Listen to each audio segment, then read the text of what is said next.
아침을 여는 굿모닝 MBN입니다. 밤새 미국에선 중간선거 개표가 진행됐습니다. 하원은 공화당이 다수당을 차지할 것으로 보이는데 예상보다 격차가 적다고 합니다. 상원은 초접전인 가운데 민주당이 우위를 차지할 것이란 분석도 나오는데요. 워싱턴 연결해 중간선거 결과와 파장 더 자세히 알아보겠습니다. 최중락 특파원. 네, 워싱턴입니다. 네, 현재까지 개표 상황은 어떻습니까? 현재까지 개표 결과를 종합하면 하원은 공화당의 장악이 확실시되며 상원은 아직도 접전 중입니다. 현재 CNN 분석에 따르면 하원 전체 435석 가운데 공화당이 204석, 민주당이 187석을 차지했고 44석을 두고 현재 개표 중인데 공화당이 과반인 218석 이상이 거의 확실시됩니다. 상원의원은 100석 가운데 35석을 선출하는데 기존 의석까지 포함하면 현재 공화당 49석, 민주당 48석, 민주당은 캐스팅 보트로 50석이면 우위, 공화당은 51석 이상을 차지해야 합니다. I never expected that we were going to turn these red counties blue, but we did what we needed to do.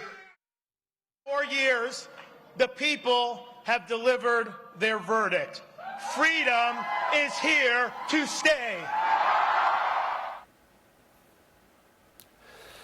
한국계로는 민주당 소속인 앤디 김 하원의원이 당선돼 김창준 전 하원의원 이후 26년 만에 한국계 3선 연방의원이 탄생을 했습니다. 공화당이 하원을 장악하면서 하원 의장에는 트럼프의 호위 무사이자 바이든 저격수로 통하는 메카시 의원이 유력합니다. 이번 선거는 공화당이 상하원 모두 장악할 것으로 예상했지만 마지막 민주당 표가 결집하면서 예상보다 격차가 많이 줄었다는 평가입니다. 바이든 대통령은 방금 전 기자회견을 통해서 공화당의 압승을 의미하는 거대한 붉은 물결은 없었다며 정권 심판 중간 선거에서 선전했다고 강조했습니다. Here's what we do know.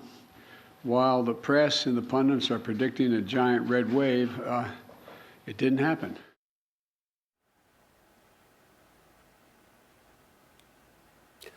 트럼프 전 대통령은 SNS를 통해 다소 실망스럽기는 하지만 개인적으로는 매우 큰 승리라고 자평했습니다. 트럼프 전 대통령이 이번 선거에서 전면에 나선 가운데 책임을 모면하고 오늘 15일 대선 출마 공식 선언을 위한 명분 만들기라는 해석도 나옵니다. 네, 선거 결과가 미국의 한반도 정책이나 전기차 보조금 법안 등에도 영향을 미칠 수 있을 텐데 지금까지 상황을 종합하면 어떻게 전망되나요?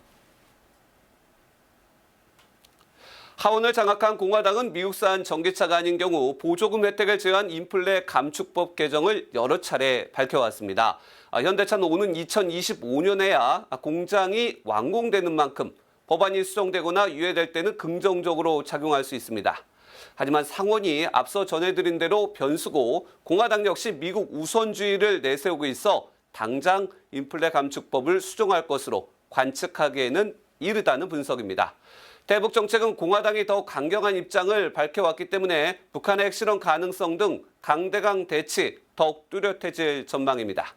우크라이나 전쟁은 공화당의 추가 지원 예산을 무조건 승인하지 않겠다는 입장이지만 지원을 끊지는 않을 것으로 보입니다. 지금까지 워싱턴에서 전해드렸습니다.